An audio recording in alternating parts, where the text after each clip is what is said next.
오죽했으면은 네. 배수의 진을 쳤겠어요. 지금 상황에서 설사 사퇴하고 비대위 전환했을 때 그 비대위가 또 다른 제2의 제3의 장동이면 어떡할 거예요? 윤석열 찬양밖에 안 돼요. 왜 부산 가가지고 윤석열을 찬양합니까? 무지의 전형적인 모습을 보여주는데요. 경제에 대해서 무지한 거예요. 윤석열이 대통령이었어도 6천 갔을 거다. 11시에 출근해서 해장했잖아. 이거 사람들이 다 알고 있는데. 이번 재보궐선거에는 절대 출마하지 마라.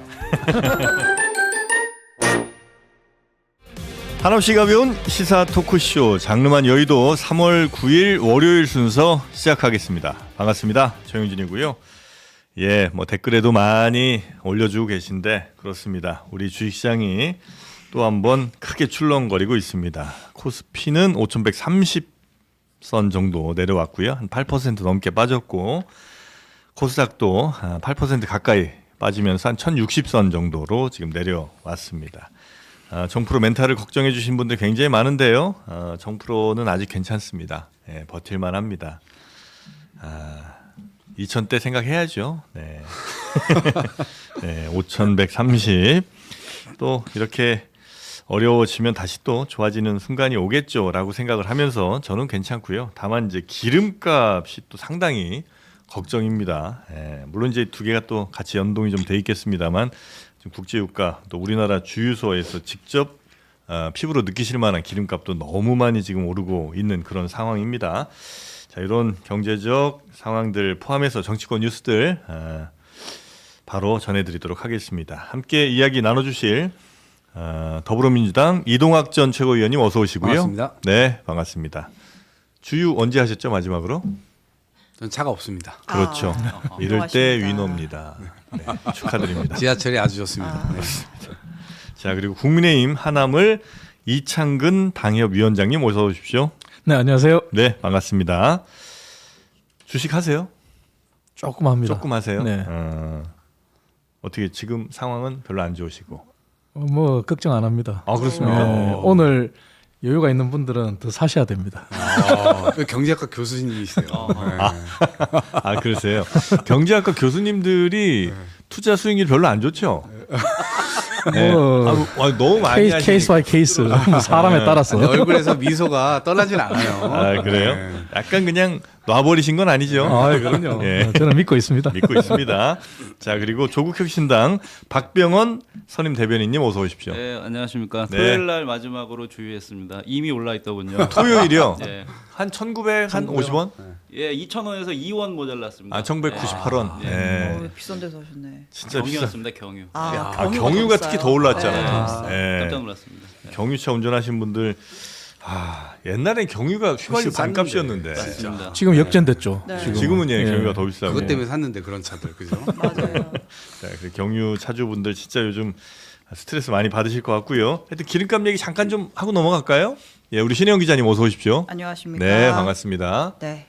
신영 기자님도 주유 하시죠? 저 토요일에 했는데 토요일에 아무 하셨어요. 생각 없이 저 이제 가족들이랑 밥 먹으러 가는데 3차선에 차들이 줄을 막 서 있는 거예요. 저기 뭐 누가 왔어요? 봤더니 알뜰 주유소에. 근데 거기가 1,790 얼마였어요. 아, 그래요? 그러니까 이제 네. 막차 타려고 하신 분들이 근데 저 이제 못 끼어든 거예요. 그래서 이제 포모가 오더라고요. 몇 주 전엔 그것도 비싸다고 그랬었는데 100원 주유 비싸다고 포모가 그랬었는데, 와가지고 1,700원 이 대도. 근처에 있는 주유소 어디야라고 찾아가서 주유 포모가 왔어요. 네, 바로 했습니다. 네. 네. 지금 국제유가가 100달러 돌파했죠? 배럴당 100달러 선을 넘어섰습니다. 지금 네. 전쟁 시작한 지 일주일 됐는데 원유 가격 20% 이상 급등을 했고요. 이 배럴당 100달러 돌파한 게 이제 그 글로벌 금융위기 때랑 아랍의 봄 때랑 그다음에 이제 러시아 우크라이나 전쟁 막 터졌을 때 그때 이후로 지금 어떡하죠? 네. 네. 근데 트럼프 대통령이 약간 담담한 척을 하는 건지 약간 안심을 시키려고 하는 건지 약간 또 킹밖에 또 트루스 소셜에 한마디 했습니다. 이란의 핵 위협 제거가 완료되면 급락할 단기 유가 미국과 세계의 안전과 평화를 위해 아주 작은 대가일 뿐이다. 너무 작지 않은데 어떡하죠? 아, 이거 미국은 네. 미국은 사실 이거 일 저지른 나라 치고 진짜 대가가 적어요. 하락폭도 우리보다 훨씬 적고 네. 기름값도 물론 이제 미국도 상승은 했습니다만 거긴 또 산유국이잖아요. 그렇죠. 예, 그러다 보니까 우리보다 피해가 덜한 건 사실이에요, 진짜. 아시아 쪽 지금 박살인데 지금. 그러니까 우리만 어떻게 보면 우리가 진짜 제일 큰 피해국입니다. 네. 맞습니다. 네, 아무튼 이제 그런 상황에 말씀하신 대로 지금 서울 주유소의 평균 휘발유 가격이 1,895원까지 올랐습니다. 5일 사이에 10%가 올랐고 일부 지역 말씀하신 대로 2,000원 넘는데도 나온 것 같고요. 경유값이 더 비싸잖아요. 경유값은 17% 올라가지고 지금 어제 기준 1,917원 평균값이요. 네. 평균값이요. 평균값이니까 비싼데 말고 평균값이요. 그렇죠. 네, 이런 상황입니다. 그래서 네. 이제 지난주에 이제 이재명 대통령이 그 기름 가격 상한제 도입을 검토하겠다라는 얘기를 했었잖아요. 근데 이제 왜냐하면 보통은 한 2주 정도 텀 두고서 이제 기름값이 반영이 되는데 국제유가 오르면 그렇죠. 네, 반응이 오다 보니까 아 이거 조금 이러한 조치까지 필요한 거 아니냐라는 얘기가 나온 건데 뭐 일각에서는 또 부작용 우려하는 목소리도 있죠. 이렇게 기름값 통제해버리면 아예 그냥 뭐 정유사들이 물량을 줄여버릴 수도 있고 그다음에 우리나라 법에 석유사업법에 사업자의 손실을 국가가 보전한다는 규정이 있대요. 그럼 이렇게 통제를 했을 때 오히려 정부 재정이 더 들어가면 결국은 세금으로 또 메꿔야 되는 거 아니냐란 우려도 있는 상황입니다. 네. 그 관련해서 제가 주말 사이에 캄보디아 출장을 갔다 왔는데요. 캄보디아요? 예. 네. 우리나라랑 똑같이 주유가 재고가 바닥이 나서 걱정인데 우리나라가 캄보디아보다 선진국인데 이런 부분에서는 참 참고해야 될 만하다 하는 생각이 들었던 게 네. 가격은 지금 캄보디아는 인상이 안 되고 있어요. 근데 어떻게 하냐? 정부가 정유사들의 재고를 철저하게 조사해서 네. 소비자들이 수요할 수 있는 수요량을 제한하더라고요. 쉽게 말해서 차 한 대당 $30 미만으로만 주유를 할 수 있게끔. 그런 형태로 물량을 통제하더라고요. 그렇게 해서 가격이 실질적으로 민간에서 오르지 않도록 그런 부분들도 한번 고려해 볼 만하지 대당 않나. $30씩 그렇게 한다는 게 차량을 우리가 예를 들어서 기름 덜 아까 써라 차 두고 나와라 이거. 자제하는 경우도 있지만 우리는 이렇잖아요. 돈 있는 사람들이 뭐 쉽게 말해서 내가 주유하러 갔는데 $10,000을 넣는다 이런 거잖아요. 그게 아니라 차 한 대당 무조건 $30 미만. 두 군데 돌아다니면서 넣으면요. 아니요, 그게 철저하게 통제가 지금 그런 식으로 관리가 되나 봐요. 그래서 전체 정유사의 비축량 이런 걸 철저하게 조사해서 실질적으로 소비자 물가가 올라가지 않는 방향으로 정책을 펴더라고요. 그래서 제가 그 담당 차관한테 물어봤더니 얼마만큼의 재고량이 있는지를 밝히진 않는데 네. 철저한 물량 통제에 초점을 맞춘다 그런 표현을 쓰더라고요. 가격 상한제보다 더 센 거 아니에요 그러면? 그렇죠. 그게 배울 만한 건지 잘 이해는 못 하겠는데. 나름 저는 네. 뭐 다른 것보다는 소비자 물가 상승에 네. 제한을 둔다는 측면에서는 경제학적인 측면에서 봤을 때는 약간 인사이트는 있다는 생각이 들더라고요. 그래요? 물론 경제가 규모가 우리나라보다 작기 때문에 통제가 쉬울 수는 있지만 어찌됐든 그런 부분에서 최대한 국민 피해를 최소화하고 있는 상황이다. 그런 걸 참고로 말씀드립니다. 네. 알겠습니다. 뭐 캄보디아 그런 사례도 있더라는 말씀이셨고요.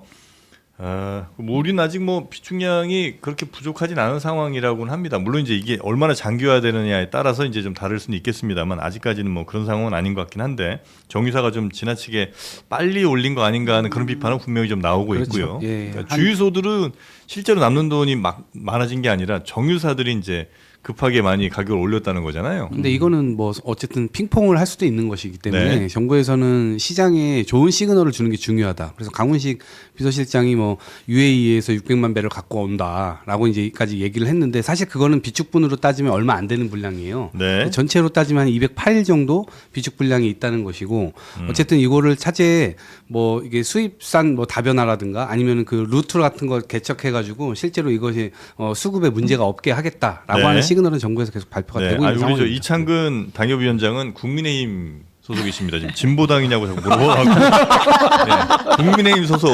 제가 중도라고 해주십시오. 중도. 예. 합리적 중도. 아, 오늘 좀 재밌네요. 알겠습니다. 자, 하여튼 기름값 관련된 고민이 아마 우리 정부도 굉장히 클 것으로 예상이 좀 되고요. 예.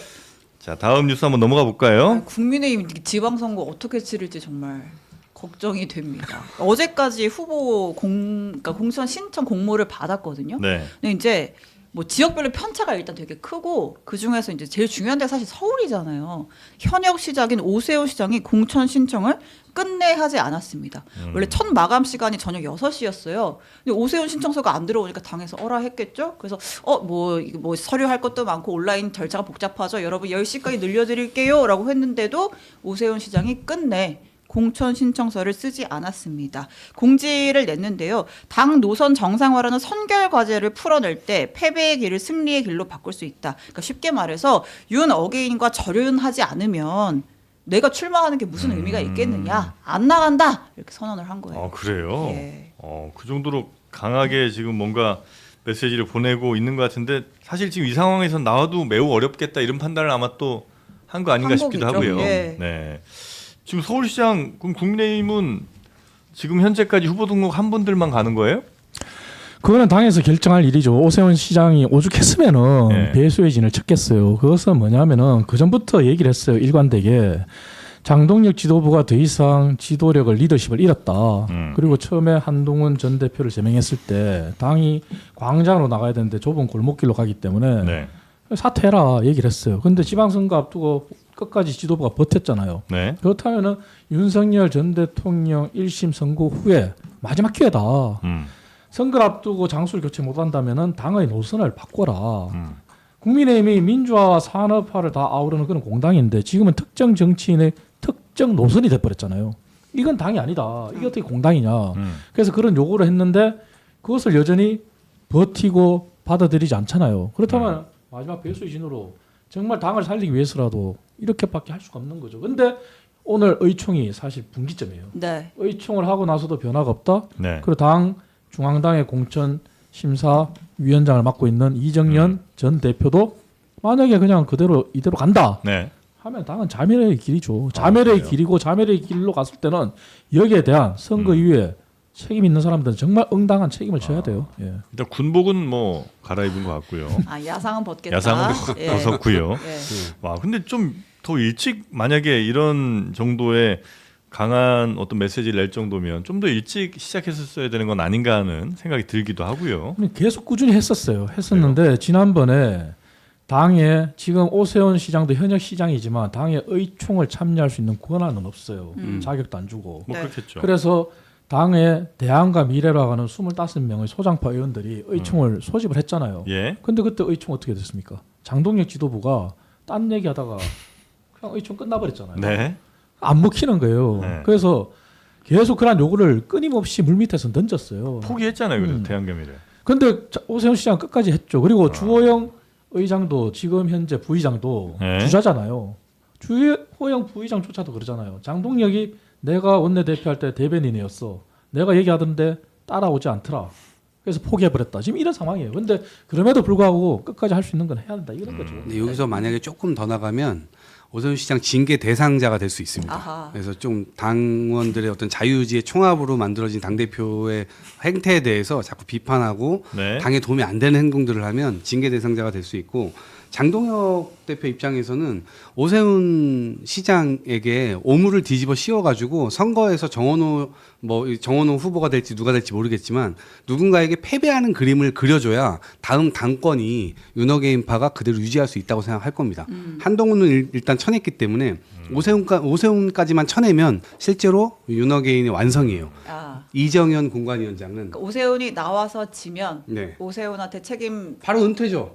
은퇴예요. 근데 오세훈 시장은 여기에서 이제 머리를 쓰는 거죠. 여기서 패배하면 은퇴이기 때문에 명분을 깔고 다음 이 경기로 나의 어떤 생명을 유지시켜야 된다. 이번 서울시장 안 나오고. 그렇죠. 안 나오면 당권 유지도 당권에 도전할 수도 있고 다음 네. 선거도 나갈 수가 있고 뭐 여러 가지 이 길이 열리는 것이기 때문에 그런 관점인데 이정현 공관위원장이 지금 한덕수 캠프 대변인 출신이잖아요. 그렇죠.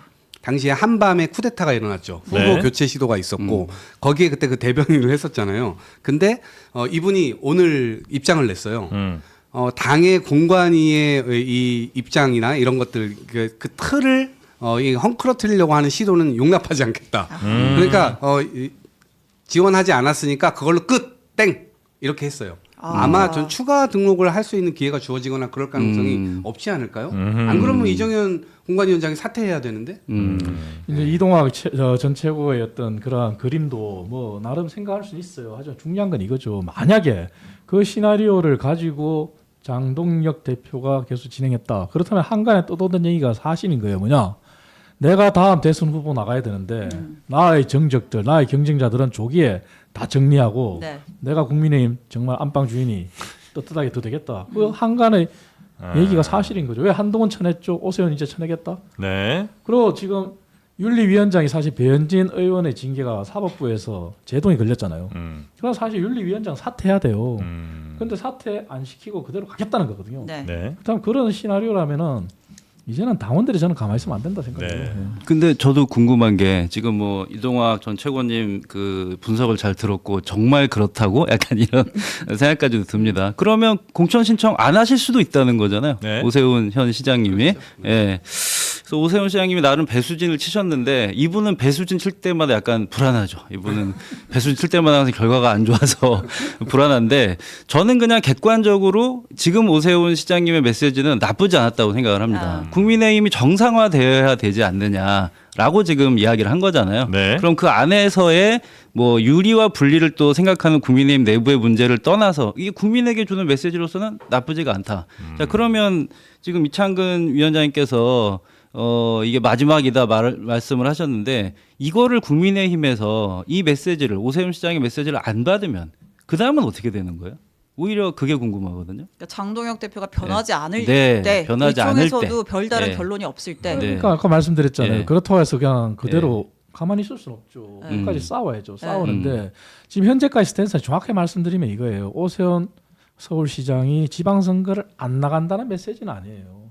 당의 노선 변화를 촉구했고 당의 변화 때까지 배수의 진을 치고 후보 등록을 미룬 거죠. 정확히 표현하면 그런데 미룬 거예요? 그렇죠. 근데 만약에 당이 변하지 않고 말씀하신 대로 이대로 간다. 네. 그렇다면은 그때는 당을 변화시키기 위해서 또 다른 우리도 액션을 취해야죠. 왜? 네. 지금 당은 윤어게인의 주인이 아니라 극단적으로 얘기하면 장동혁 대표도 당에 이제 몸담은 지 이제 1.5선이에요. 물론 네. 당원들과 일부 국민들의 선택으로 당 대표는 됐지만 착각하는 것이 당의 주인은 당원이에요. 그런데 당 지도부도 당원들한테 권한을 위임받아서 그걸 존중하고 있을 뿐인데 네. 그 위임받은 당 대표가 당을 강령도 무시하고 윤어게인 당으로 특정 정치인의 특정 노선으로 몰고 가는 거는 잘못된 거예요. 그래서 예. 그거에 대해서는 끝까지 싸워야죠. 지금 이게 책상이 흔들흔들합니다. 위원장님께서 빵빵 내치면서 얘기를 하고 계셔가지고 네.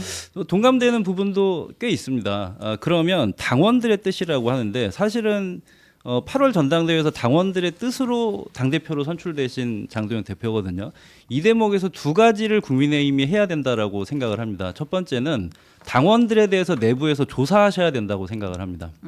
신천지, 통일교와 연관되어 있는 당원들이 존재해서 지금 말씀하신 합리적인 시민들의 뜻과 다르게 국민의힘의 당론이 왜곡되어 있는지 여부를 조사하셔야 되지 않을까요? 그것 때문에 특검에서 무슨 당원 명부 잡겠다고 압수수색하면서 그걸 또 반대도 하시고 그랬었는데 오히려 스스로 그 명부를 조사하시고 문제가 있는 당원들은 속아내시는 작업을 하시는 게 맞다고 봅니다.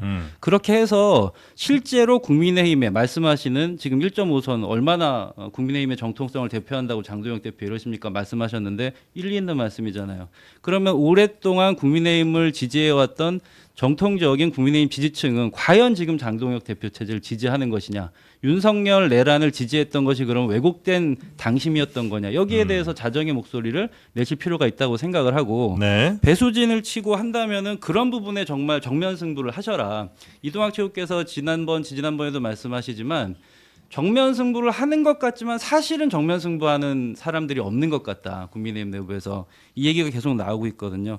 그래서 진정한 배수진을 잘 치셨으면 좋겠고 저는 장동혁 대표가 지금 당 대표를 유지할 명분은 사실 없으시다고 생각을 해요. 네. 이게 뭐 서울시장은 국민의힘 출신으로 서울시를 또 대표하시긴 하지만 또 서울시의 대표자이시기도 하지 않습니까? 국민의힘 출신이긴 하지만 저희가 또 최소한의 그런 존중은 보여줘야 된다고 생각을 하는데 네. 시민들로부터 계속해서 피드백을 받고 있는 현장에 계신 분들은 이대로는 선거를 치를 수 없다는 비명을 계속 지르시는 거거든요.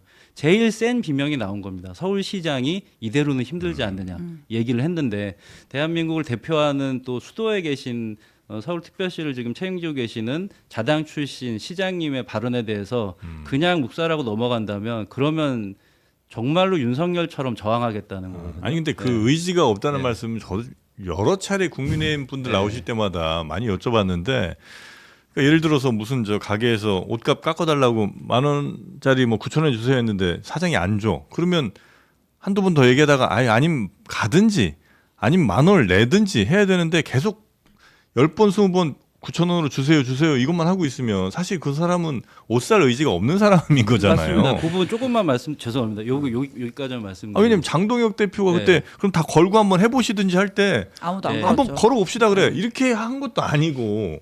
맞습니다. 깨갱- 저는 예. 결국에는 거기서 세게 붙는다는 것은 당권을 장악하고 있고 그다음에 뭐 그게 신천지 때문인지 잘 알 수 없지만 당원들이 이걸 지지하고 있다라고 얘기한다면 분당까지도 각오하면서 우리는 국민들 앞에 보수 정당을 새로 출범시키겠다라고 하는 결의가 없다는 거예요.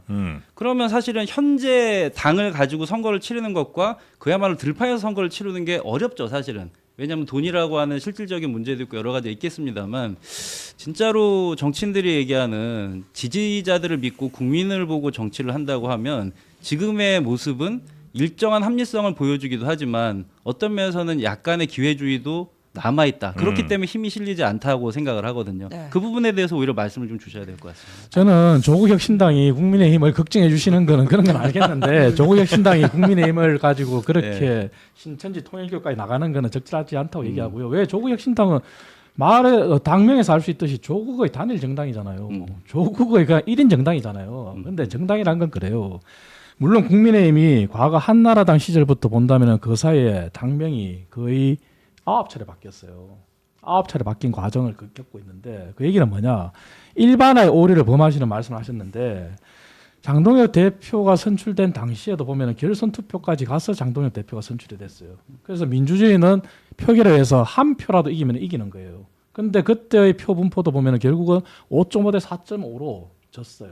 그리고 더 중요한 것은 우리가 과거 민주당을 공격할 때도 국민의힘에서 얘기할 때 정당은 다양성의 원리다, 민주주의의 원리다, 다양한 얘기가 다 표출될 수 있다는 게 저희의 기본 관점이에요. 만약에 그거를 다 묵살하고 일반의 오류를 범한다면 당이 존재할 이유가 없죠. 그러면 그냥 공산당이 돼야죠. 네. 그래서 그거는 일반의 오류를 범하는 건 가서는 안 되고요. 그리고 정당은 국민을 보고 바라고 정치하는 거예요. 근데 그 국민 중에도 지금 아시다시피 윤핵관을 외치는 국민도 있잖아요. 아닌 국민도 있고 네, 당내도 네, 네. 마찬가지거든요. 강성당원도 있고 아닌 당원도 있거든요. 그렇다면 결국 왜 국민의힘이 지금 쟤들이 얘기하는 것처럼 노선 투쟁이 아니라 자리를 걸고 장동혁을 신임하냐 안 하냐로 가면은 이거는 당이 또 수렁성이 가기 때문에 네. 노선 투쟁을 통해서 당의 노선을 우리 강령을 따라서 그대로 정립하자는 네. 것입니다. 그래서 정리, 우리 당의 정리. 과거를 네. 모르시니까 그런 말씀하시는 거예요. 아예 정리합니다. 중요한 거는 그러니까 오세훈 그래서 당이 안 바뀌면 안 나간다는 거예요?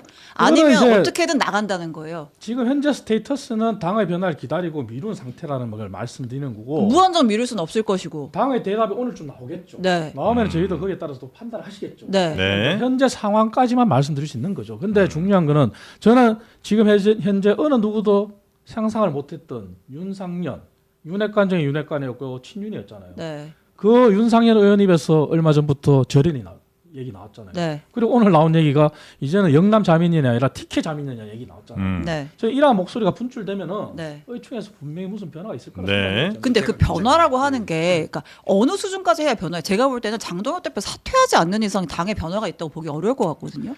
본인 스스로가 입장을 바꾼다는 자체가 스스로가 내려놓는 거 아닐까요? 사퇴. 나 오늘부터 아니다, 윤호경이랑 안 그렇죠. 놀아. 그거를 원하는 거예요. 지금 우리 국민들이 원하는 게 뭐예요?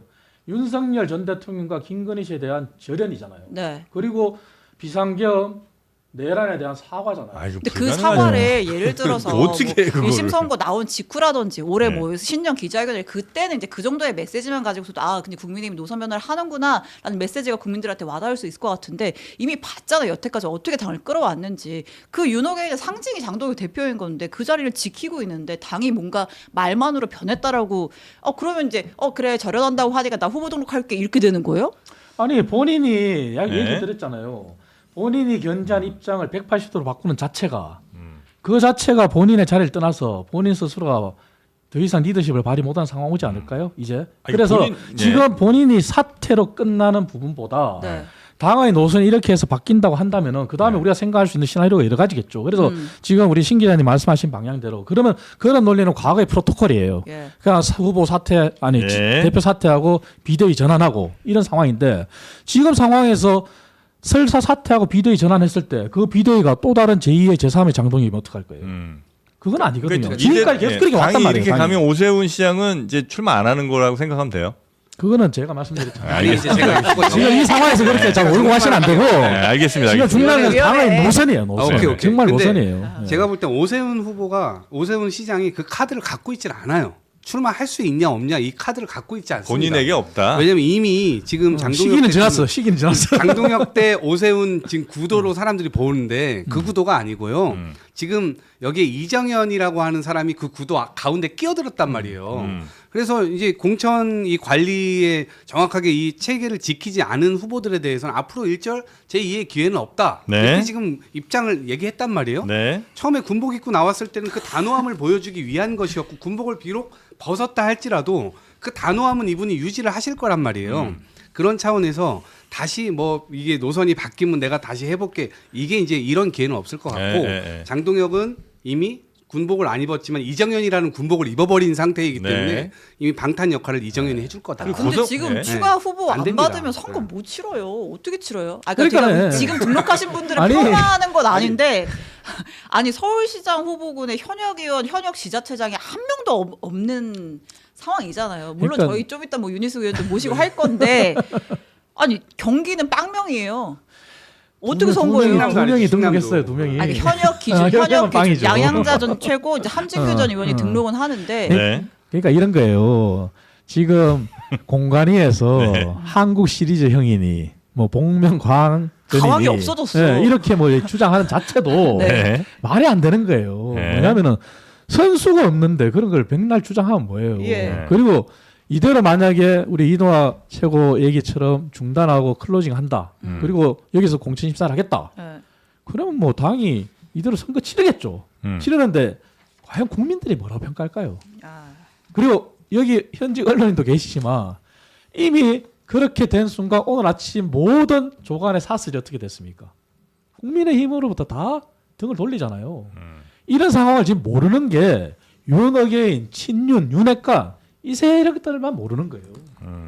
근데 국민의힘에 그래도 이제 지지세가 늘 나오는 TK 지역 또 강남 이쪽에는 신청자가 또 대거 몰린다면서요? 공천 부익부 빈익빈 현상이 심각합니다. 지금 서울 경기에는 현역이 없고 그다음에 심지어 충남 현역 지사, 충남도지사 김태흠 지사는 신청을 안 했어요. 물론 여기는 약간 좀 맥락은 달라요. 대전 충남 뭐 통합 관련해가지고 네. 정리가 안 됐는데 하여튼 늦게라도 할 거다라고 조금 전에 페이스북에 글을 쓰셨더라고요. 신청자 현황을 보니까 뭐 서울 3명, 뭐 경기 2명, 근데 대구에만 9명.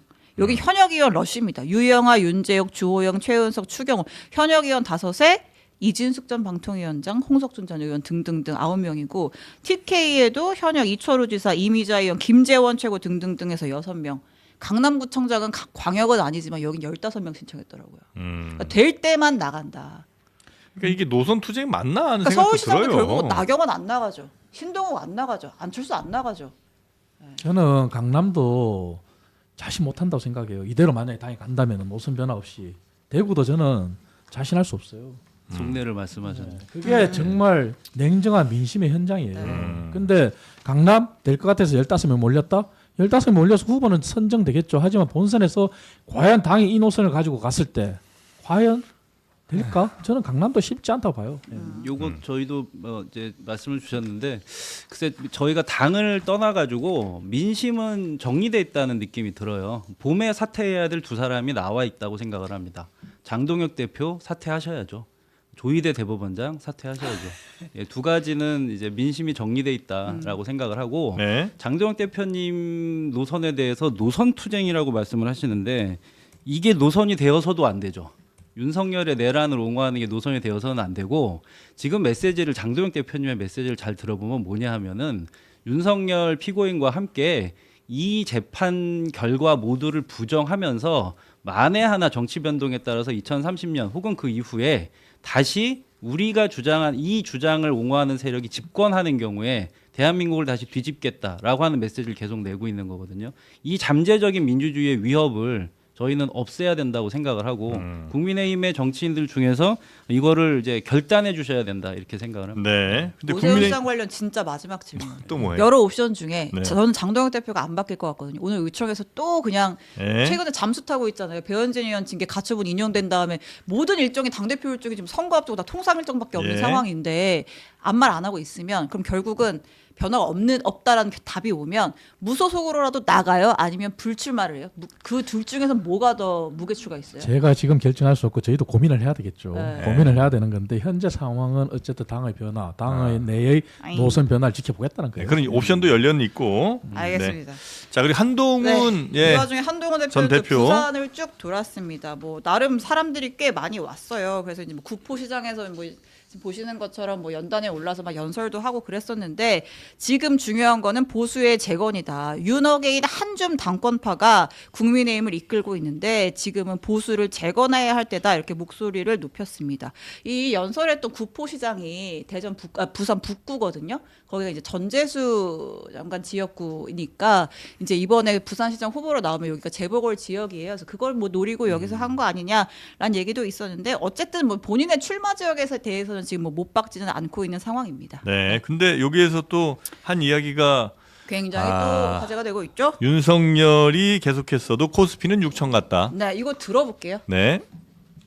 이재명 정부의 정책이기 때문이 아니라 반도체 사이클이 돌아옴으로써 생긴 현상임이 분명합니다. 윤석열 대통령이 계엄 안 하고 아직까지 정치하고 있었으면 역시 5천, 6천 찍었을 가능성이 대단히 높습니다. 아, 이 얘기 왜 이런 얘기를 아니 일단 뭐 다 틀린 얘기이기도 하고 아니 왜 이런 얘기를 하는 거예요 도대체? 아니, 무지의 전형적인 모습을 보여주는데요. 무지. 경제에 대해서 무지한 거예요. 왜냐하면은 주가라는 거는 사실은 경제에 있어서는 종합예술이고 선행지수예요. 네. 물론 반도체 산업이 다시 돌아와서 반도체가 AI 산업과 함께 주가를 견인하고 있는 요소도 분명히 기여도는 있어요. 네. 하지만 지금 현재 주식이 5천 6천 간 거는 이재명 정부에서 추진한 그러한 정책도 일부는 인정을 해야 돼요. 그 얘기는 뭐냐? 결국 앞으로 상품도 더 나오겠다고 했지만 개인의 자금이나 기관의 자금이나 민간의 자금이나 이런 자금들이 ETF나 이러한 간접 상품을 통해서 주식 시장의 매수를 할 수 있는 여력을 마련해 준 거는 인정해야 돼요. 아니, 당연하죠. 예, 그래서 그러한 종합적인 부분들을 다 보고 나서 주가가 올라간다 평가를 해야지. 네. 그냥 윤석열 정권이 개엄 안 하고 했으면은 주가 5천 6천 갔을 것이다. 그러면은 하나 더 붙였어야죠. 윤석열 정권도 이러이러한 계획이 돼 있었다. 했어야 되는데 사실 그런 계획이 없었잖아요. 저는 한동훈이 네. 아니 이게 지금 이제 윤석열 정부 때 주가가 2,500이었죠. 네. 코스피 2,500이었어요. 뭐 그쯤 됐죠, 예. 그리고 상법 개정 이거 하자라고 해가지고 실제 이 국회까지 통과한 법안 그 거부권 해가지고 날려버렸잖아요. 네. 그럼 윤석열이 가만히 있었어도 5천 6천 간다는 이 얘기는 윤석열 찬양밖에 안 돼요. 왜 부산 가가지고 윤석열을 찬양합니까? 왜 그러는 윤어게인 거지? 선언했다고 지금 그렇죠. 댓글에서. 아니, 그럴 수밖에 없는 거예요. 그리고 네. 보세요. 이재명 정부 들어와가지고 자사주 소각하는 거 같은 거 지금 법안 하고 네. 상법 개정 1차, 2차, 3차 다 하고 분리과세 이런 것들 다 하고 그런 게 다 영향이 있는 거죠. 물론 그것만이라고 볼 수 없어요. 대외적인 어떤 흐름들도 분명히 네, 효과가 네, 네, 있었습니다만 이런 것들을 완전히 뭐 이 윤석열만 있었어도 그냥 할 수 있었다? 이렇게 얘기하는 것은 윤석열 아니, 그러니까 지지선언이라고 정부가 뭐 봐요. 예산으로 뭐 주식 산 건 아니니까 그렇죠. 뭐 정부가 한 건 아니지만 그래도 그렇게 주식 투자를 이번에 한번 해볼 수 있겠다라는 생각을 갖게 해주고 그런 신뢰를 만들어줬죠. 토대를 마련해준 네. 거 그거 어떻게 부정을 하고 지금 이 주가 지수를 설명을 해요. 그게 문제가 있는 게 이 발언도 실언이지만 네. 구도적으로 이렇게 민주당은 계속해서 중산층이 희망하는 자산에 대한 어떤 안정성이나 기대치를 가져가고 그 기대를 준 정부에 대해서 국민의힘 혹은 국민의힘과 관련된 정치인들은 반대하는 구조로 고착화할 거냐.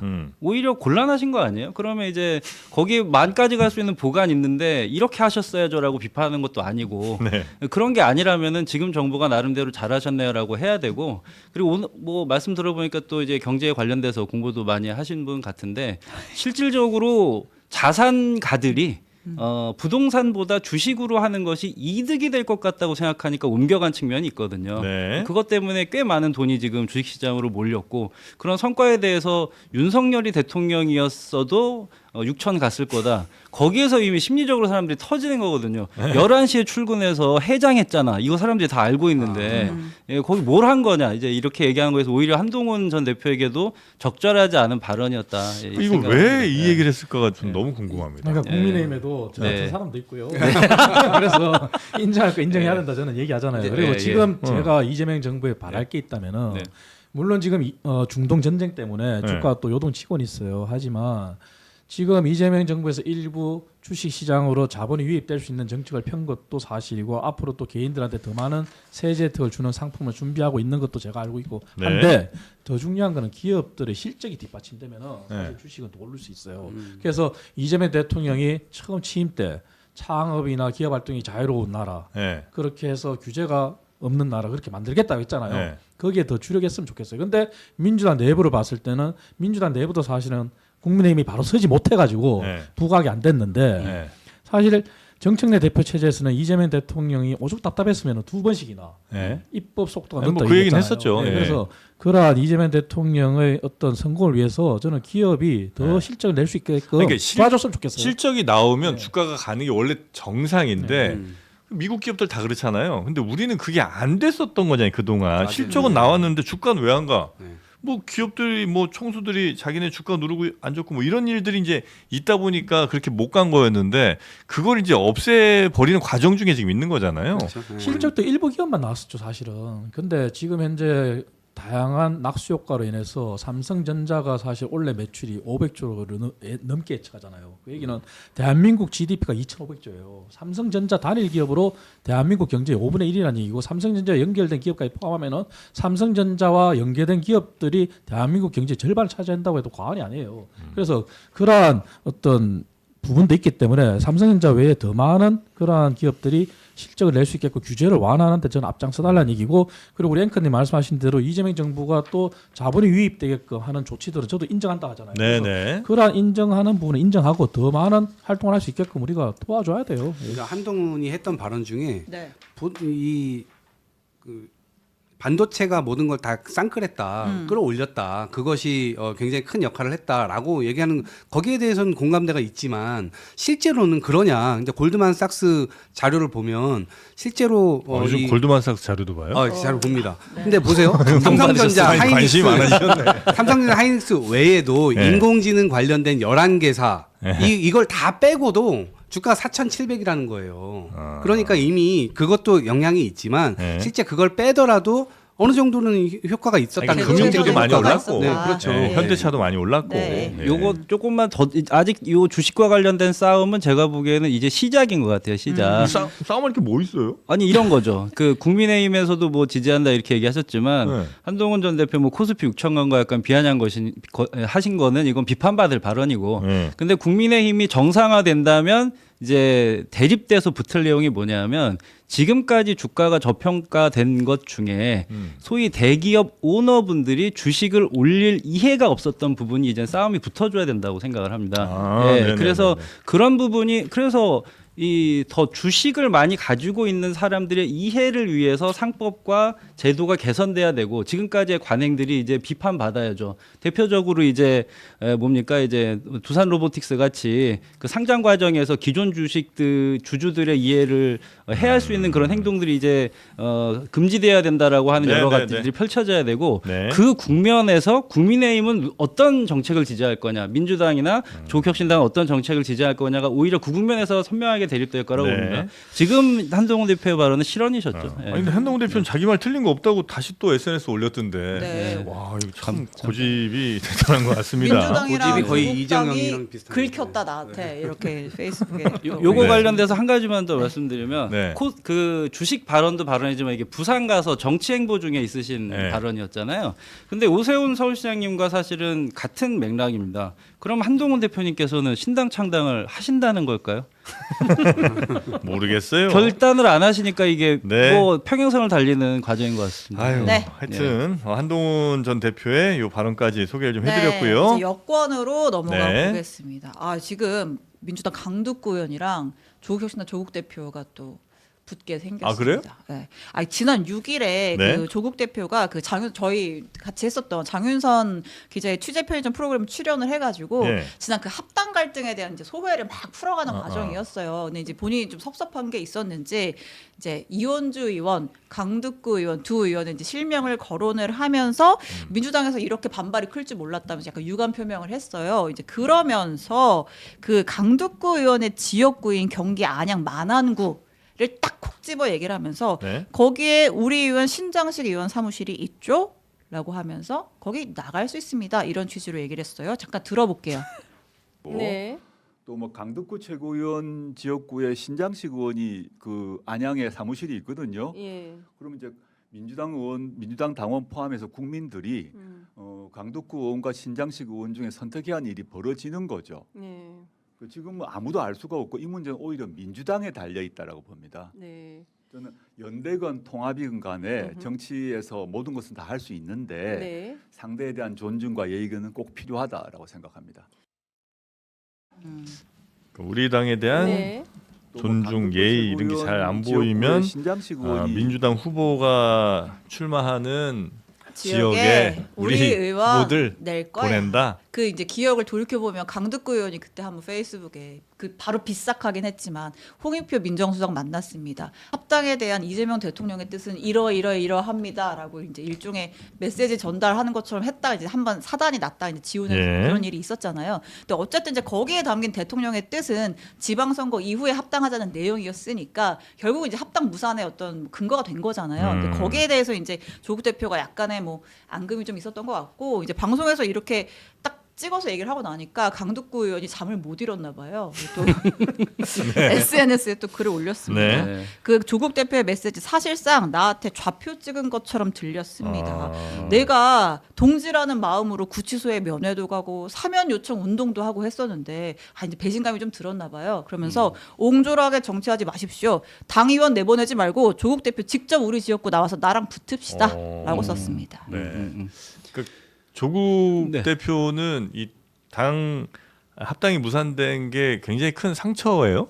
아니죠. 그 그건 아니에요? 합당 과정에서 민주당 내 일부에서 제기된 네. 조국혁신당 그리고 조국 대표 본인에 대한 마타도나 공격에 대해서 문제가 있다라고 생각하시는 거는 어떤 예. 마타도 같은 거예요? 아니 뭐 빚이 400억이 있어서 합당을 추진했다든지 그건 이런 뭐. 얘기들 있잖아요. 예. 그건 민주당에서 바로 예. 정리됐잖아요. 이제 사실관계 확인이 됐으니까. 아, 네. 죄송하지만 이제 이런 거죠. 그래서 저희 당 입장에서는 저희 당이 먼저 추진했던 합당도 아니었었고 네. 그래서 이제 어떻게 되나 지켜보고 있었는데 이게 이제 사실은 말은 합당이지만 사실은 정청래 대표님을 둘러싼 민주당 내에서의 어떤 그동안의 갈등 관계가 합당이라고 하는 걸 소재로 이제 분출한 상황이 됐었고 그거를 정청래 대표님을 공격하기 위해서 민주당 내에서의 일부 의원들과 당원분들께서는 이 합당을 추진한 소재였던 조국혁신당이 얼마나 안 좋은 소재인데 왜 합당을 추진하려고 했냐라는 공격이 왔었다고 생각을 합니다. 네. 그런데 그거를 이제는 좀 정리해달라고 저희가 계속 요청드렸거든요. 민주당 지도부에서 네. 야 그래도 우당 아니냐. 네. 그 저희가 함께 이제 이재명 예, 정부와 예. 함께 개혁 진보를 추진해 나가야 되는 입장인데 합당과 무관하게 이런 식의 공격은 자제해야 된다라고 하는 메시지가 나가기를 당연히 저희들은 원했고 여러 차례 그 말씀을 드렸었습니다. 네. 그런데 그런 메시지를 제거하지 않는 몇몇 분들이 있다고 생각을 한 것 같고 조 대표님께서는 그런 대표적인 사람들로 이현주 의원이나 강득구 의원님을 조금 이제 대표적으로 생각을 하셨던 것 같아요. 그래서 네. 그런 발언이 나오셨던 것 같고 그 이제 뭐 지역구 발언은 글쎄요 이제 뭐 이게 적절한지 아닌지는 또 평가를 받아야 되겠습니다만 지금 뭐 거기에 표적을 해가지고 이렇다기보다 범민주 진보 진영에서 여론 조사를 한다면 지금 강두구 의원님의 그 주장이 지지를 받을지 아니면 그렇지 않을지에 대해서 생각을 해보셔라라는 취지로 말씀하신 걸로 이해가 되거든요. 거기에 뭐 이렇게 뭐 누구를 보내가지고 저격을 하겠다 이런 취지로 말씀하신 걸로는 저는 안 아, 들었습니다. 그래요? 네네. 저는 예. 예, 뭐 제 3자가 먼저 얘기를 하고 종합 평가를 여당에서 하시는 네. 걸로. 저는 사실 조국 대표를 보면은 참 안타까워요. 그냥 계속 징징댄다는 느낌이 들어요. 왜냐하면은 합당도 사실 정청래 대표와 조국 대표가 정치권에 없는 얘기가 나오진 않아요. 한때 미락설, 공동대표설 얘기 나왔듯이 민주당에서 또 조국혁신당에서 그렇게 갑자기 일방적으로 추진한 게 갑자기 발표가 돼버렸잖아요. 그러다가 접은 다음에 조국 대표가 또 그 다음에 한 얘기가 뉴 이재명, 뭐 올드, 뭐 이런 얘기를 하면서 갈라치기 단어다. 얘기를 했잖아요. 네. 근데 지금 현재 조국혁신당 지지율은 3%예요. 3%. 그리고 민주당을 넘어서 크게 과거 친문 세력까지 생각해서 구주류, 신주류 이런 노선 투쟁을 얘기하는지 모르겠는데 정말 조국 대표가 더 큰 틀에서 본인을 사면시켜주고 복권을 시켜주고 그런 감사한 마음이 있다면 이재명 정부의 성공을 위해서 저는 더 노력해야 한다고 생각을 해요. 노선 투쟁을 벌일 게 아니에요. 그래서 계속 징징댄다는 느낌이 들고 그래서 더 크게 봐서 저도 대한민국의 정치 불행사를 끝내기 위해서 당이 다르지만 계속 이재명 대통령은 성공한 대통령으로 남았으면 좋겠다고 저는 얘기를 해요. 네. 그리고 정말 여야가 정책을 가지고 경쟁하는 시대가 오기를 저는 원한다 얘기를 해요. 야당 인사에 제가 얘기하는데 조국 대표가 뭔 여당 인사로서 자꾸 이렇게 징징대는 것은 정말 맞지 않다. 그렇게 평가하고 싶습니다. 네, 징징이라는 단어는 아마 우리 좀 불편하셨을 것 처음에 같고요. 이게 네. 합당 제안을 했었을 때 어쨌든 무르익은 다음에 이걸 얘기를 했었던 것이 아니었기 때문에 이런 앞으로의 뭐 이 분열적 요소는 계속 나타날 거다라는 우려는 많았어요 내부에서. 근데 아니나 다를까 위에서 사실 하면 밑에서는 굉장히 많이 싸울 수가 있잖아요. 지지자들끼리 감정이 격해질 수가 있고. 근데 지금은 지지자들 간의 감정을 넘어서서 일단 지금 뭐 지도자급이라고 할 수 있는 사람들의 감정도 지금 격화되는 수순으로 가고 있거든요. 네. 그러니까 이것은 정부 입장에서 보면 대단히 안 좋은 시그널이고 또 정부를 하려면 쇄빙선의 역할, 본함의 역할 이런 것들을 좀 나눠서 해야 되는데 지금 그 전선이 지금 형해화되고 있다는 느낌이 좀 있어서 네. 조금 우려스럽다 이 말씀드립니다. 예, 말씀하시죠. 네. 뭐 얘기하자면 긴 얘기인데 정치권에서 없는 얘기가 나오겠느냐? 없는 얘기가 나오기도 합니다. 정치권에서 미략설 없어요. 타임테이블상 저희가 다 확인을 했었고 네. 정청래 대표님이 갑자기 제기하신 거는 맞습니다. 그 미략설은 없었고요.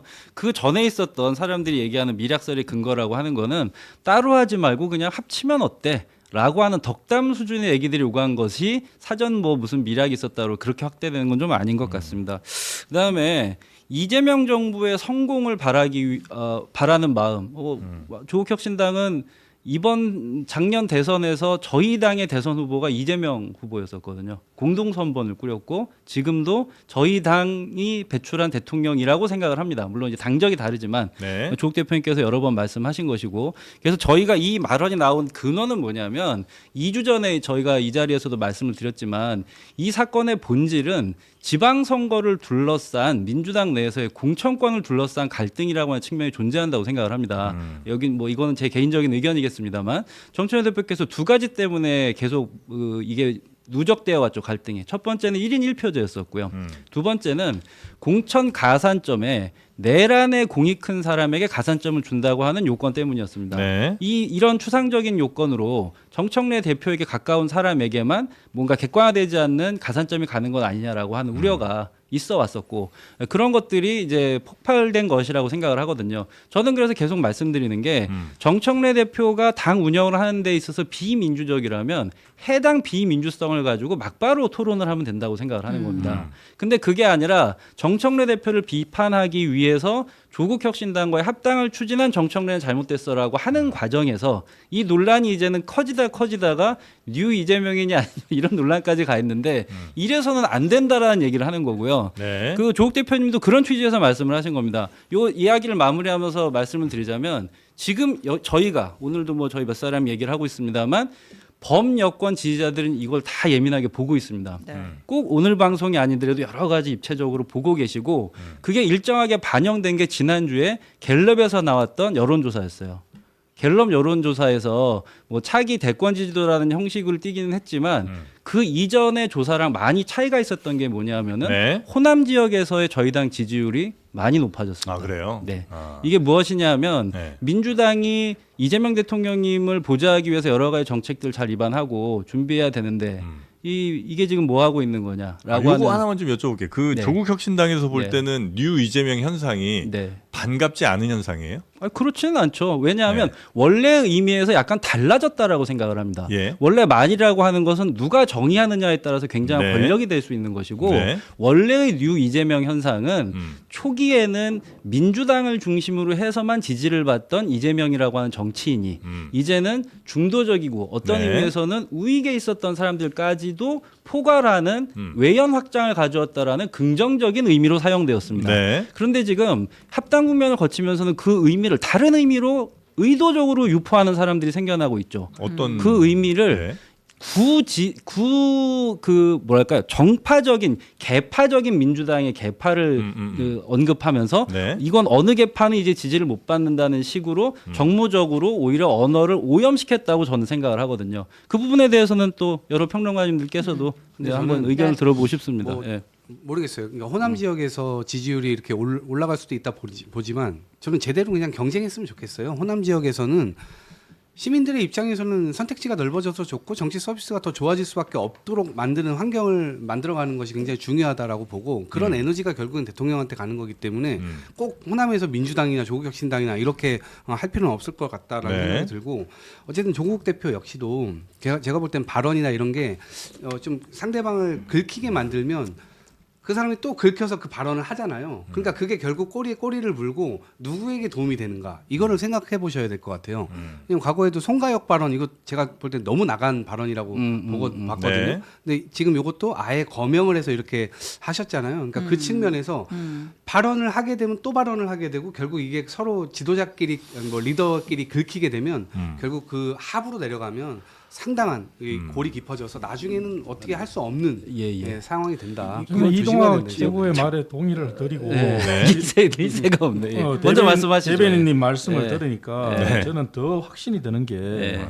결국은 조국 대표는 결국 친명 과거 문재인 전 대통령 당시에 친문 이 여권에서의 친명 친문 대결 싸움으로 계속 몰고 가는 것 같아요. 왜냐하면은 정말 당당하다면은 호남에서도 경쟁하면 되는데 얼마 전에 또 어떻게 얘기했습니까? 민주당이 선거 원인을 제공한 재보궐 지역에 대해서 후보를 공천하지 마라 그랬잖아요. 네. 그런 얘기 포함되면까지 한다면은 사실 조국 대표가 과연 떳떳하게 정말 이렇게 이재명 정부의 성공을 얘기할 수 있을까? 그런 의구심도 들어요 저는. 그거 이제 말씀을 좀 드리겠습니다. 호남에서 경쟁해야 된다. 당연하고요. 제가 그 여론조사 결과를 말씀드린 이유는 호남 민심은 민주당의 견제 세력이 필요 없다고 볼 때는 움직이지 않습니다. 근데 민주당이 지금 이대로는 안 된다라고 생각할 땐 또 예민하게 움직이셨다고 생각을 하거든요. 그래서 저희 당의 지금 선거 국면 유리하다 불리하다를 얘기 드리는 게 아니라 전체로서 지금 민주당에 나아갈 바에 대해서 지금 지지층들이 가지고 있는 여러 가지 문제의식들을 잘 수용하셔야 될 것 같다라는 생각이고요. 지금 뉴 이재명이나 이런 언어가 범민주진영이 단결해서 이재명 대통령을 보좌하는데 저는 방해가 되는 언어로 오염되는 측면을 잘 경계해야 된다 말씀을 드리는 겁니다. 그래서 호남에서는 이동학 전 최고님 말씀하신 것처럼 경쟁하면 돼요. 선거연대 국면에서도 그냥 경쟁을 하면 되고 조국혁신당 후보가 민주당에서 기존에 있는 후보들보다 불리하게 출발을 하겠죠. 떨어지더라도 의미가 있습니다. 그 전까지 무투표 당선이 된 의원분들도 많으셨고 호남에서 물론 대구에서도 마찬가지입니다만 그런 의원들도 조국혁신당 후보가 있으면 이제는 더 좋은 공약을 준비해야 되고 더 많이 주민들을 만나는 국면으로 될 수밖에 없을 겁니다. 조국혁신당 후보가 떨어져도 그것이 지방자치를 좋게 하는 요소가 될 것이고 경선 통해서 당선됨으로써 민주적 정당성을 더 얻게 되실 거예요. 그래서 저는 호남에서는 그런 선의의 경쟁을 하면 된다고 생각을 하고 이 처음에 질문이 나왔던 예약이었던 이현주 강북구 의원에 대해서 왜 이렇게 또 지적을 해서 뭔가 좀 우리 위원장이 말씀하시는 것처럼 큰 정치인처럼 안 하냐 얘기를 하시는데 참고 있는데요. 참고 있으면 그런 이야기들만 언론에 돕니다. 그 SNS에 돌아서 마치 그 이야기들이 사실인 것처럼 누적되는 현상이 어떤 임계점에 도달을 하는 거예요. 그러면 이제 더 이건 안 되겠다라고 저희가 반응을 하는데 네. 반응을 하면 또 반응을 했다라고 또 이슈가 되는 이런 상황인데요. 근데 꼭 호남에만 후보를 내야 하는 거예요. 그 호남을 제가 좀 뭐랄까 이제 네. 여론조사 결과에서 네. 특징적으로 변화됐던 지역이었기 때문에 말씀을 드린 것이고 전 지역에서 저희는 후보 준비를 하죠. 네. 다만 저희가 지금 창당한 지 2년 된 정당이기 때문에 전 지역의 후보군을 내는 데 있어서 민주당만큼 후보풀이 부족해서 숫자로서는 조금 부족하겠지만 저희는 서울 포함해서 부산 포함해서 호남을 비롯해서 전국에 가능한 대로 역량에 맞게 후보를 준비하고 낼 겁니다. 얼마 예. 전에 저희 송영길 네. 대표 인터뷰했는데 네. 이제 조국 대표한테 그러니까 뭐 어쨌든 호남에서 출마한다는 건 이제 민주당이랑 갈라먹기 하는 거니까 거기다 내지 거기 내서 이삭줍기 하지 말고 네. 영남으로 가서 좀 세빙선 역할 해라 이제 이렇게 얘기를 하시더라고요. 네. 네. 그 송영길 전 대표님 발언은 나중에 아마 오늘 대표님께서 기자회견에서도 아마 오늘 한마디 이미 기자간담회 하긴 있었는데 하셨습니다. 네. 언급을 하셨을 것 네. 같은데 말씀드린 것처럼 호남에서 거기가 뭐 이렇게 뭐 이삭줍기를 하겠다 조금 과하신 표현이었던 것 같은데 정확히는 호남에서 매기가 되어서 지방자치의 의미를 살리겠다라고 하는 겁니다. 그리고 일부 현역 그 단체장이나 의원에 대해서는 호남 민심에서 저분을 견제하기 위해서 범 여권이라고 할 수 있는 조국혁신당 후보가 나온다면 지지하겠다라는 여론도 네. 일부 있기 때문에 일부 지역에서 그런 부분들이 종합적으로 좀 민주당에서도 검토되었으면 어쨌든 좋겠다. 조국혁신당도 당원분들이 주인일 거 아니에요. 그렇습니다. 예, 그 네. 당원분들이 원하고 당원분들이 시키는 대로 가실 거 아닙니까? 그렇습니다. 그죠? 네. 그게 당원분들이 대체로 호남 쪽이 좀 더 집중해서 이번에 결과를 좀 만들어내자 이런 목소리가 높아요. 아니면 아닙니다. 그 외에 다른 지역에서도 정말 쇠빙선처럼 뭐 영남이 됐든 뭐 강원이 됐든 이런 데로 한번 가보자는 목소리가 많습니까? 지역적으로 집중해야 된다라는 목소리는 사실 별로 없고요. 예. 민주당에서 지금 여당이어서 몸이 무거운 여러 정책에 대해서 더 선명한 입장을 가지고 이끌어가자라는 입장이 훨씬 당원들의 의견은 많은 것 같습니다. 알겠습니다. 아니 제가 너무 송영길 대표 발언만 소개를 했으니까 여기에 대한 조국 대표의 답변이 오늘 있었거든요. 아, 그래요? 기자간담회에서. 오늘 있었어요? 네, 오늘 어. 그 2주년 간담회 하신 네, 거죠? 네, 네, 네. 소개는 하겠습니다. 조국 네. 대표가 혁신당 후보들은 지난 총선 시기 송영길 전 대표께서 손잡은 극우 인사 변희재보다 훨씬 훌륭한 후보들이다. 라고 하면서 모욕과 폄훼를 멈추시라라고 항상 뒤끝이 있네요. 했습니다. 네, 아 그래요? 네, 그래서 전합니다. 알겠습니다. 네. 자 정치권 뉴스 요 정도 네. 보고요. 우리 네. 신영 기자가 또 준비한 오늘의 짜투리 뉴스 어떤 것들이 오늘의 있습니까? 짜투리 뉴스 기분 좋은 뉴스. BTS가 컴백합니다. 네. 컴백이 다음 주 21일 광화문 그 경복궁 앞에서 대규모 공연 여는 거잖아요. 네. 이제 이번 앨범 벌써 신곡은 이제 그 넷플릭스에 올라왔는데 아, 앨범명이 그래요? 아리랑이에요. 네. 그러니까 이제 어떤 한류 열풍의 주역으로서 이제 우리의 그걸 전 세계에 알리는 이번 공연이 80개국에 생중계가 되고 그래서 서울시가 지금 대대적으로 이제 전 세계 글로벌 아미들을 맞이할 준비를 하고 있는데 숙박업소가 이제 벌써 다 한 달 공연 일정 나오자마자부터 다 이제 만실일 거 아니에요. 이제 이 중에서 바가지 요금 받는 데 없는지 점검에 나섰는데 18개 업소가 적발이 됐습니다. 영업신고증 안 걸고 있는데 그다음에 요금표 이거 공중위생관리법상 요금표 무조건 접객 때 앞에 해놔야 되거든요. 그래야 바가지 요금 못 받잖아요. 근데 이제 외국인들이 왔는데 얼마예요? 이랬는데 뭐 100만 원이요? 이럴 수 있는 거 아니에요. 이제 그런 업소들 대규모로 적발을 했다더라 하는 뉴스가 들어와 네. 있습니다. 아마 다음 주 토요일은 광화문 그러니까 BTS 보러 가시는 분들 말고는 안 가시는 게 아마 좋을 겁니다. 거기 그리고 교통 거의 가시는 분들도 광화문역에서 내리시면 안 돼요. 아마 못 내리실 거예요. 못 그때. 내리실 겁니다. 우정차. 저 멀리 한 두세 정거장 전쯤에서 네. 아마 내려서 걸어가셔야 될 것 같고 네. 지금 서울시가 난리네요. 저 오늘 오세훈 시장 그래서 이제 중요한 날이어서 뭐 하나 했더니 광화문 공연 대비 지금 안전 점검 회의를 맞습니다. 네. 하시던데요. 아 오세훈 시장이요? 근데 BTS는 서울시하고 인연이 있는 게 지난 2020 2년을 또 여기서 가져가니까. 월드컵 대교가 사실 예. 10년 동안 중단됐는 우리 상암 넘어올 때 이제 월드컵 대교 아, 네. 거기서 이제 그 개통할 때 BTS가 또 그래요? 그 홍보를 또 위에서 했습니다. 뮤비를 찍었죠. 어. 그래서 BTS가 대한민국의 자산이기 때문에 저희가 잘 뒷받침해야죠. 아, 너무 서울시장님이. 묻히는 거 아닌가 모르겠지만 어쨌든 그 네. 숙박업소 있잖아요. 이거 좀 위법한 행위로 숙박업소 하는데 신고하면 포상금이 최대 2억이라고 하니까 신고하실 분들 열심히 신고하십시오. 네. 네. 자 그리고요. 두 번째 뉴스 왕사남 1,100만 돌파. 아 일단 세 분 보셨어요? 네, 봤습니다. 저도 아 봤습니다. 어떠셨습니까? 오늘 왜 이렇게 천만까지 이동호 씨 오늘 너무 기운이 없지 않아요? 아, 아니요. 1000만까지 갈 수 있는 영화인가 하는 생각이 살짝 들으셨고. 네. 저는 보고 영월까지도 갔다 왔는데요. 그 영월도 다녀오셨어요? 영월 다녀온 네. 멤버시군요. 원래도 좀 다녀왔던 곳이었어요. 2년 전에는 근데 그 배를 저희 가족만 타고 넘어갔었던 한가한 곳이었었습니다. 네. 네, 근데 지금 완전히 이제 바꿔놨고 이제 영화의 위력이 대단하고 글쎄 뭐 그 메시지가 이제 정통성과 도덕 그리고 또 뭐랄까 소통에 대한 이야기잖아요. 그에 대한 국민들의 어떤 따뜻한 마음이 좀 또 집결된 거라고 생각을 합니다. 네. 아. 어떠셨습니까? 저는 제가 봤을 때 200만 정도였거든요.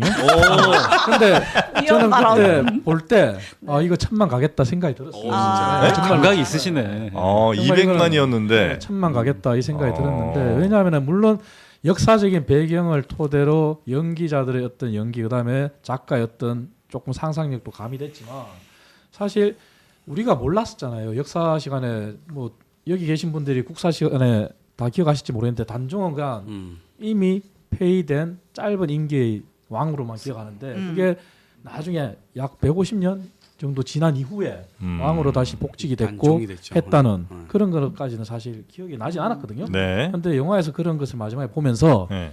말씀하신 대로 이 조선의 역사도 이렇게 발을 세우는데 어. 대한민국도 정말 정치가 제대로 해야 되겠구나 이런 생각도 해봤습니다. 아. 100년 후에 한동훈 대표는 어떻게 기록이 될 것입니까? 한동훈 대표에 대한 저희 생각을 묻는다면 윤석열 정부의 황태자로 기억되겠네요. 공식적인 발언은 항상 이렇게 얘기해요. 네. 이번 재보궐선거에는 절대 출마하지 마라.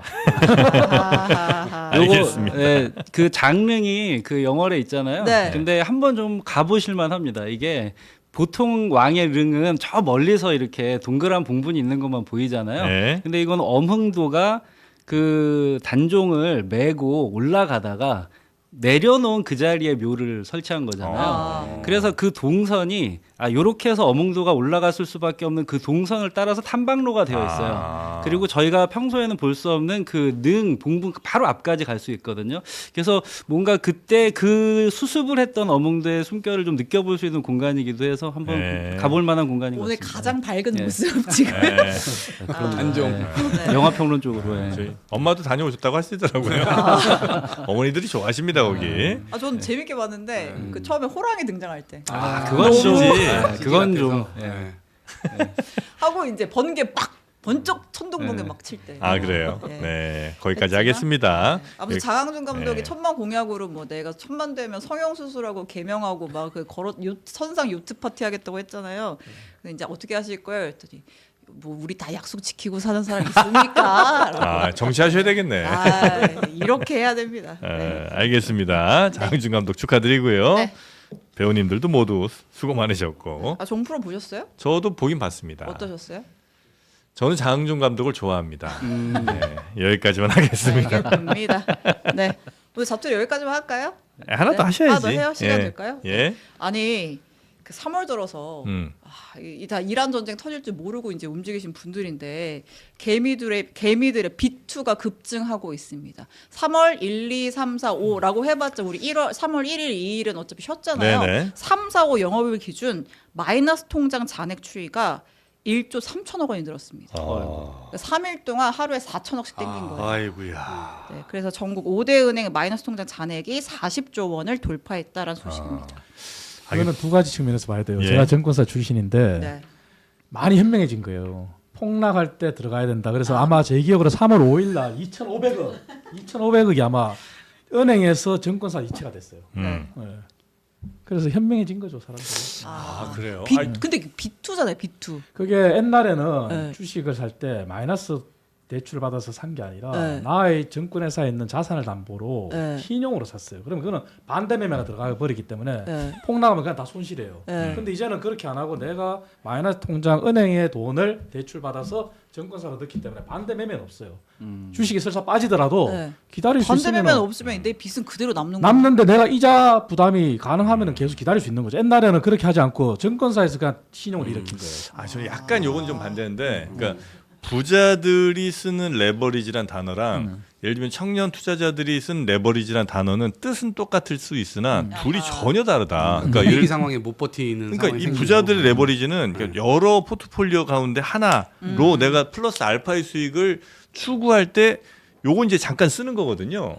근데 지금 청년 투자하시는 분들은 이게 사실은 굉장히 스스로에게 부담될 수 있는, 그러니까 빨리 어떻게든 좀 더 따라잡고 싶어서 하는 그 레버리지인 경우가 많아갖고 이거는 좀 상당히 저는 그래서 위험할 수 본인이 있다. 대출에 대한 감당이 될 때 투자를 네. 하는 겁니다. 자, 하여튼 그렇게 지금 비투가 늘고 원론적인 있다. 말씀 감사합니다. 네, 그렇게 말씀을 드리고 네. 혹시라도 주식시장에서 그래도 많이 좀 수익을 보셨다면 그때는 이제 노트북 하나 사셔야죠. 네, 삼성 노트북 플러스 2 요게 주식하실 때도 인터넷 하실 때도 유튜브 보실 때도 가성비 노트북으로 아주 유명한 노트북입니다. 요게 노트북은 이제 오늘이 제일 싸다고 하잖아요. 왜냐면 이제 가격이 계속 올라요. 데일리로. 그러네요. 왜냐면 이제 메모리 가격이 계속 오르기 때문에 여기 이제 50만 원대 램 16기가 인텔 i5 프로세서에 SSD 500기가까지 아주 쾌적한 속도로 즐기실 수 있고 윈도우 11 프로가 기본 설치되어 있는 네, 그런 제품입니다.